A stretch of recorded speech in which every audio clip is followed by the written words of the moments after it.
Glórias a Deus, a paz do Senhor Jesus Cristo, amém? Os irmãos podem continuar sentados, que eu vou discorrer aqui um texto bem conhecido.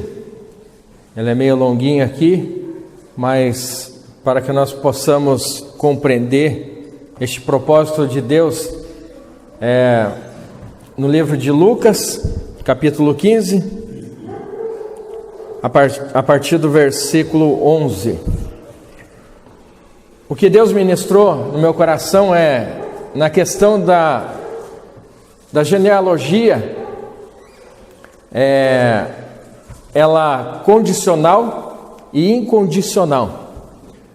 Incondicional, que é movido pelo seu íntimo amor, o amor do Pai Celestial pela vida de cada um de nós, incomparável. E também o amor de pai e de mãe para com os seus filhos. E na parte condicional se me ouvirdes, se obedecerdes. Então, entrando nesse texto, eu quero deixar uma frase que é desta forma aqui: devemos aprender com os nossos erros? De forma alguma.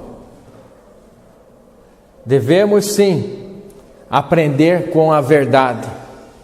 E a verdade gerada pela graça de Deus. Ele nos conduz para a sua palavra, que é o caminho, a verdade e a vida, que é Cristo. Não aprendermos nem com os nossos erros e nem com os erros dos outros. A gente não aprende com os erros, nós aprendemos com a verdade.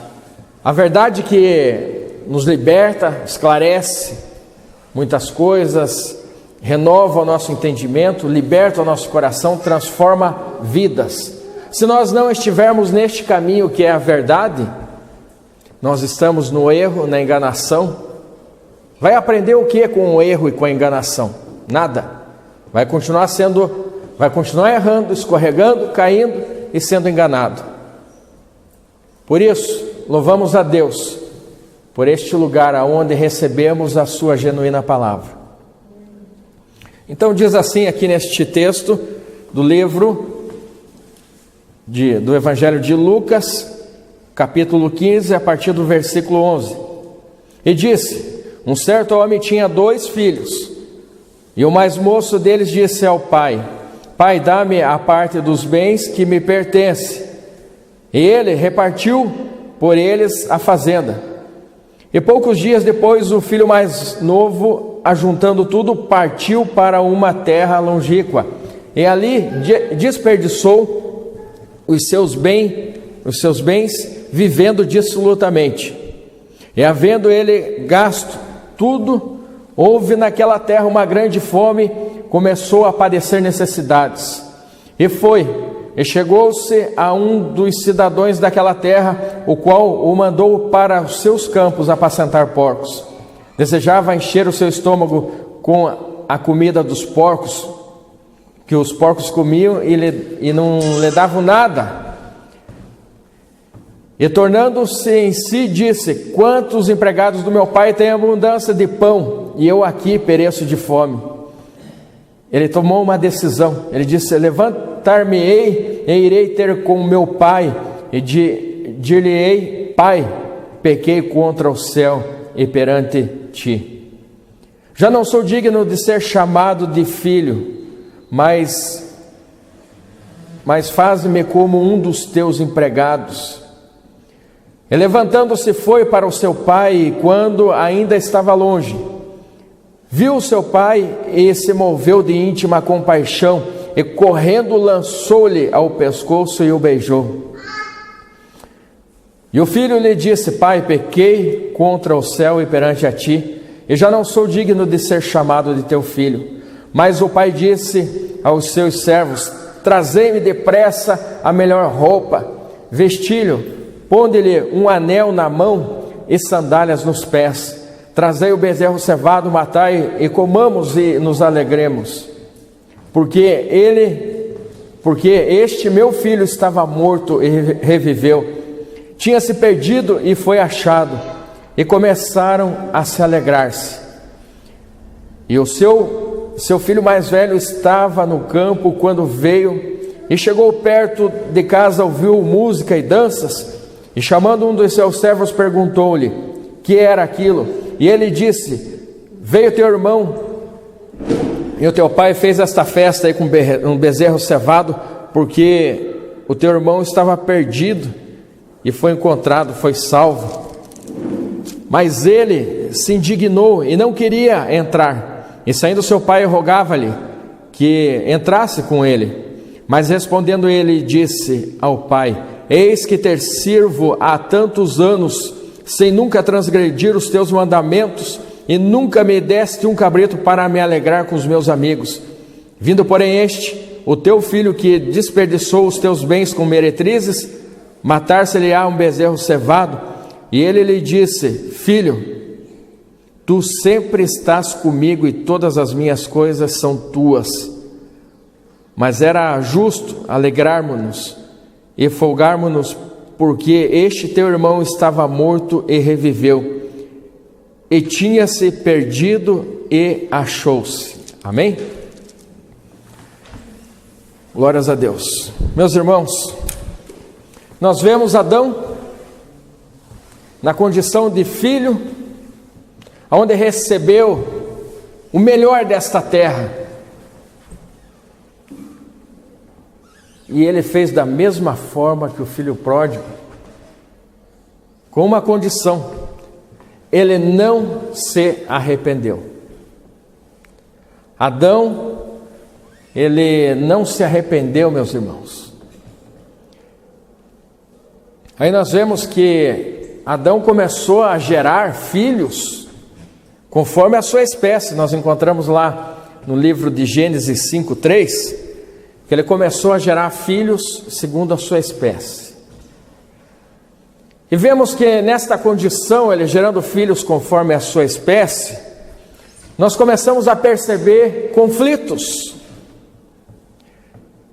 Nós vemos conflitos até no ventre da mãe, aonde Esaú e Jacó estavam em conflitos.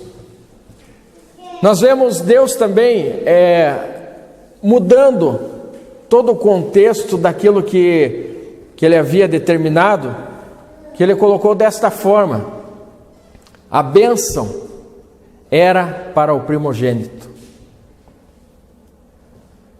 Nós vemos que a melhor parte, diz na sua palavra, era destinado para o primogênito. E nós vemos Deus mudando esse contexto. Nós vemos Deus fazendo diferente. Por quê? Porque o primeiro Adão veio e desperdiçou aquilo que Deus havia confiado a ele. E foi necessário vir o segundo Adão. Então a palavra do Senhor nos diz, em 1 Coríntios 15:45, que o primeiro Adão era alma vivente. E já o segundo Adão era espírito vivificante. Alma vivente, aquele que vive para os seus próprios sentimentos, vontades, desejos. E nesta condição ele foi gerando filhos desta forma, que só tinha interesses próprios. E nós vemos na condição do espírito vivificante do segundo Adão, que é o Senhor Jesus Cristo, que era o unigênito do Pai, e devido à queda do homem, e vendo de que forma que tudo estava sendo conduzido, ele falou: é necessário que eu deixe o trono de glória, venha nascer de uma mulher. E desta forma, ele nascendo de uma mulher, ele acabou sendo o segundo. E ele sendo o segundo, foi necessário que houvesse a mudança. Já desde o Antigo Testamento, aí nós vemos que na palavra do Senhor, lá em Gênesis 25, 22 e 23, que Deus diz para Rebeca desta forma: aí terá duas nações, e elas se dividirão, só que o maior, o mais velho, vai servir o mais novo.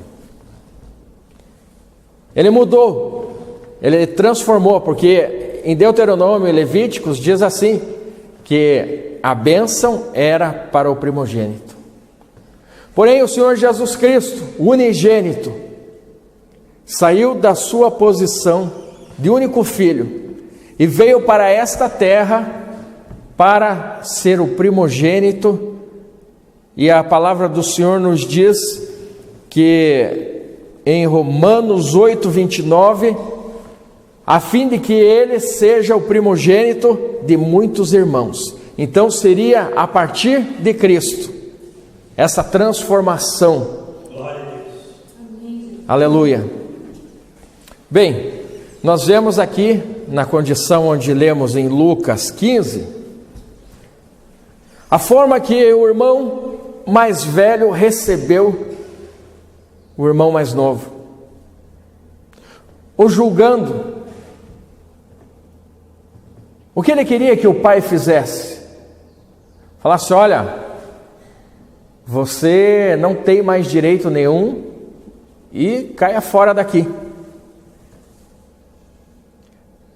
Agora, uma condição incondicional da parte do pai: o pai ama.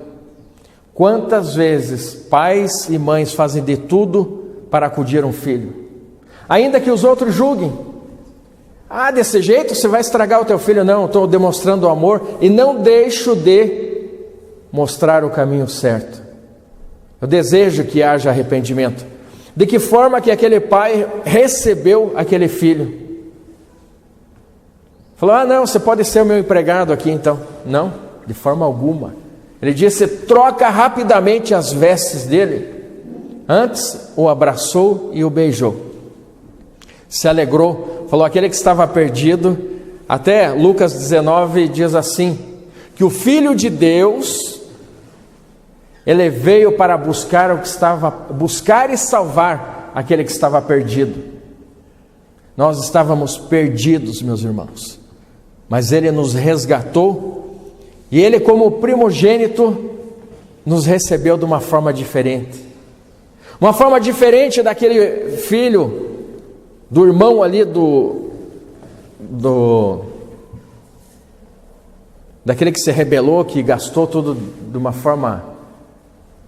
O Senhor Jesus Cristo nos recebeu diferente. Ele disse assim: olha, tudo que é do meu Pai é meu, e tudo que é meu é de vocês.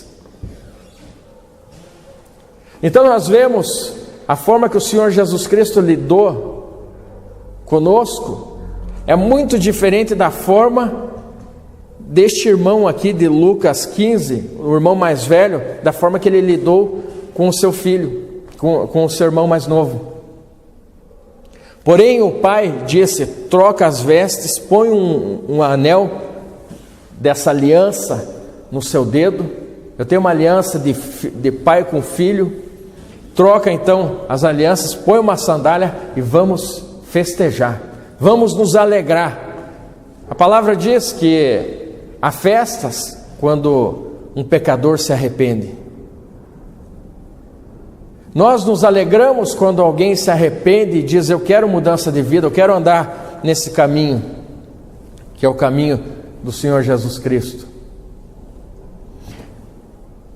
De que forma nós agiríamos?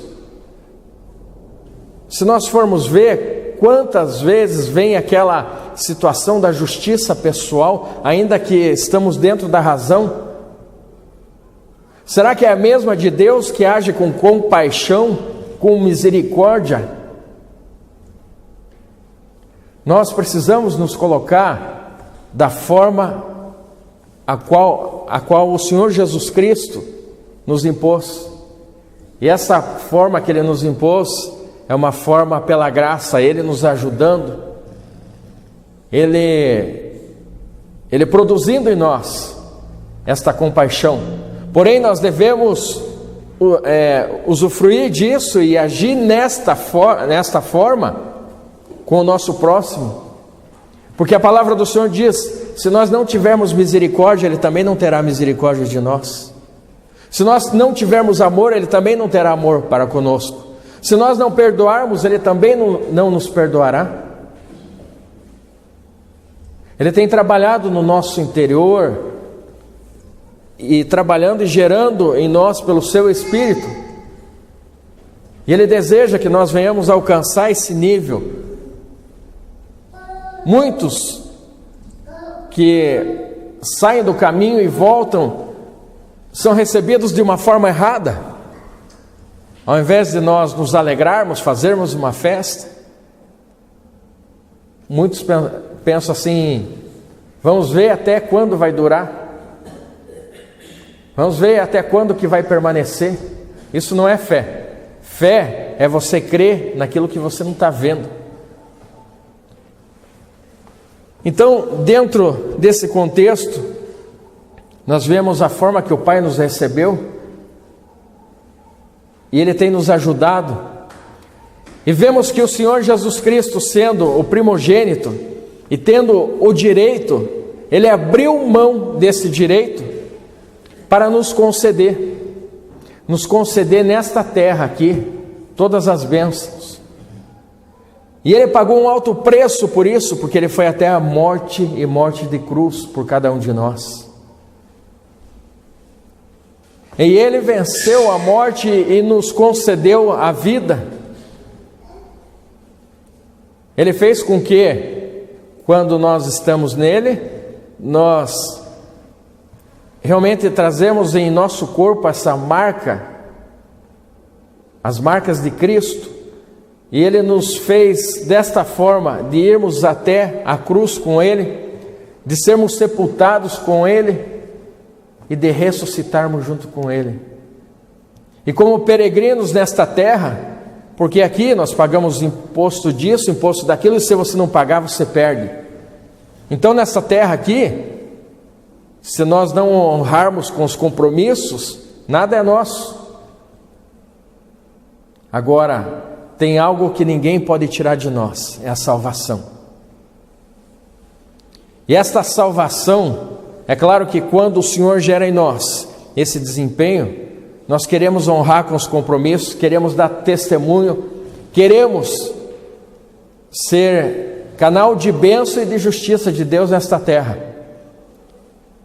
E sabemos que temos a salvação, sabemos que temos uma vida plena, a herança do Pai, a mesma herança que quando Ele entregou nas mãos de Adão para cuidar daquele jardim, onde não havia pecado, não havia necessidade, não havia enfermidades, não havia situação adversa, contrária nenhuma, mas tinha limites estabelecidos, sim.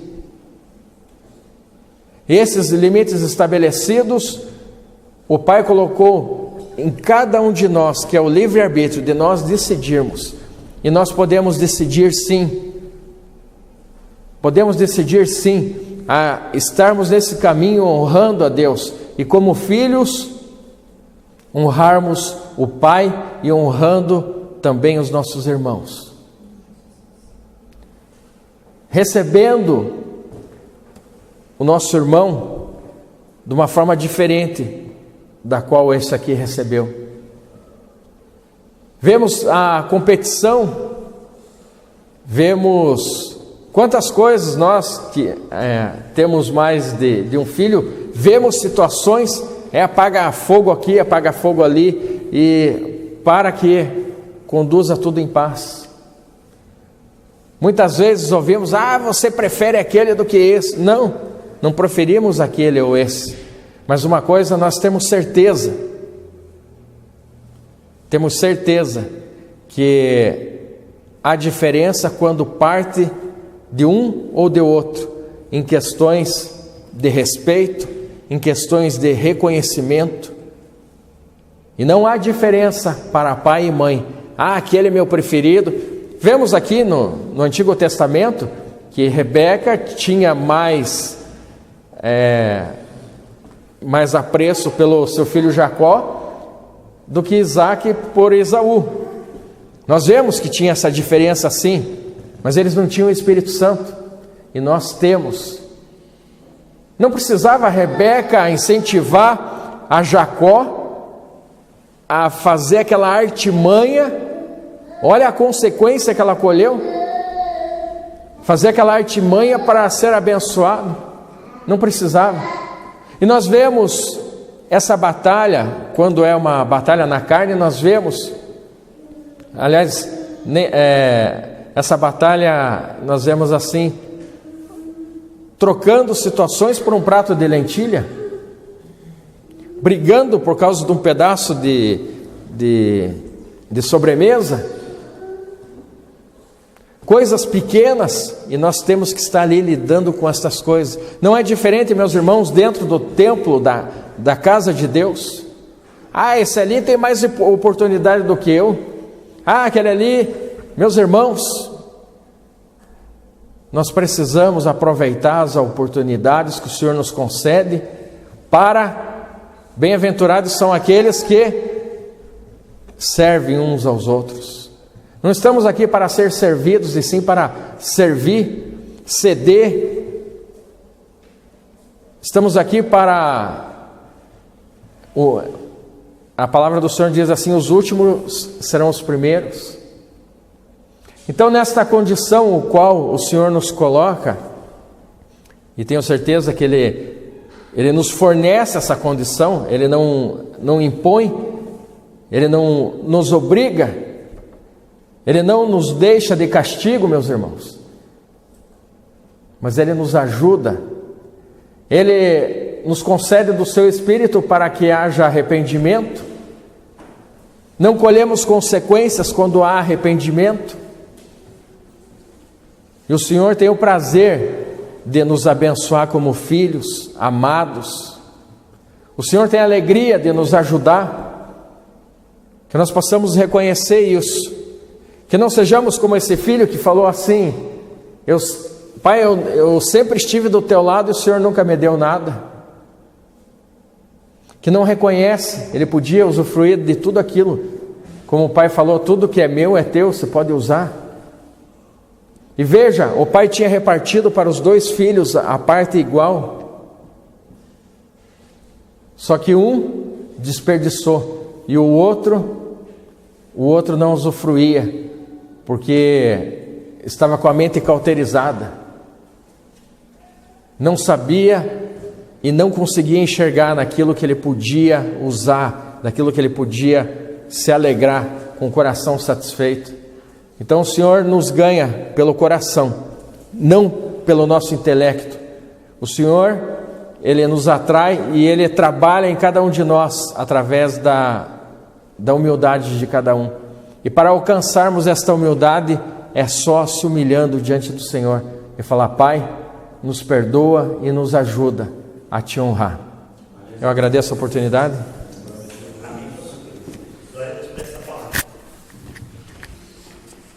Irmãos, enquanto o filho pródigo não se arrependeu, ele estava comendo com os porcos.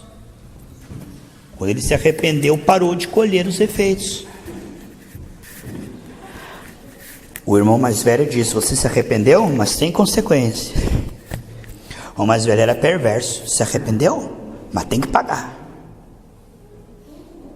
Enquanto ele não se arrependeu, ele estava comendo com os porcos. Deus ama, mas não foi levar um sanduíche lá, não. Quando ele se arrependeu, caiu em si, voltou, aí ele teve a misericórdia. Porque a misericórdia de Deus é para aqueles que se arrependem. Porque Deus é amor. Não se arrepende para ver se Ele não lança você no inferno. Foi quando ele caiu em si e falou: não, vou voltar para meu pai, eu estou errado. A Bíblia diz, 1 Coríntios 11:31, quando eu chamo pecado de pecado, Deus não me condena mais. Acabou.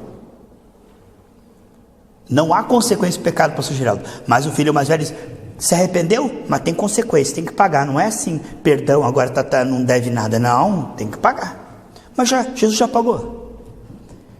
E muito boa essa palavra que o pastor Geraldo trouxe. O perigo de não se arrepender. Vai sofrendo, irmão. Vai sofrendo.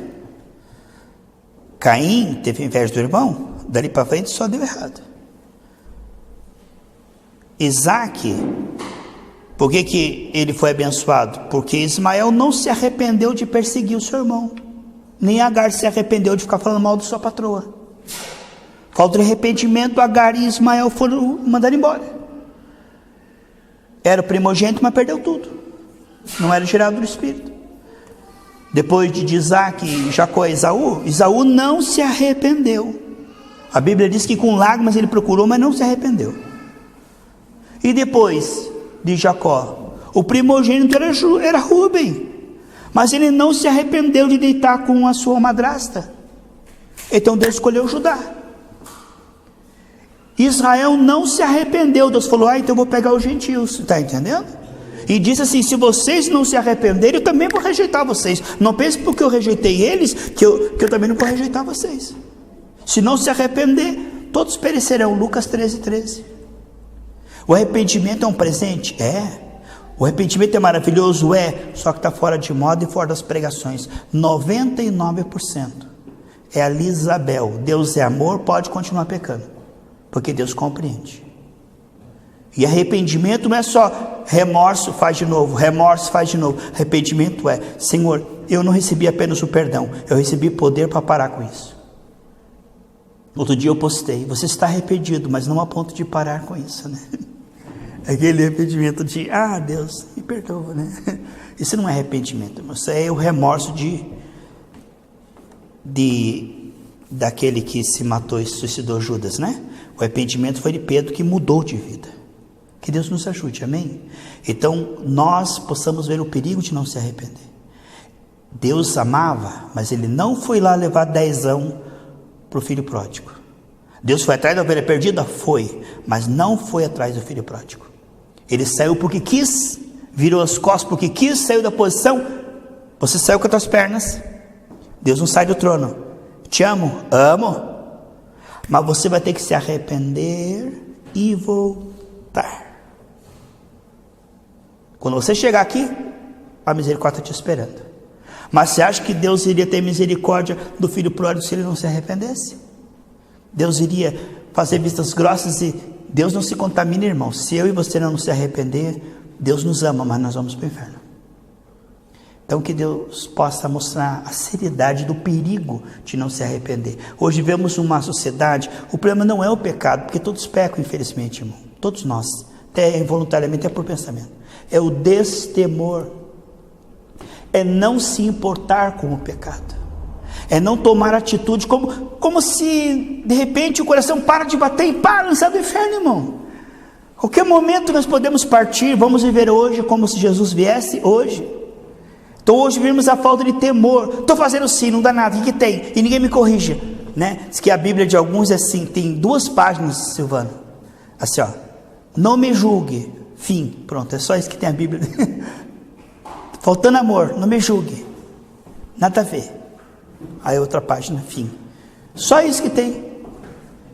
Mas a mensagem do pastor Geraldo dessa manhã: se você for temente, se arrepender pela graça, chamar pecado de pecado, lutar contra o pecado, teu coração vai se limpar. Se o teu coração se limpar, você vai ver Deus. Se você ver Deus, você tem fé. Se você tiver fé, você tem domínio sobre os efeitos da queda.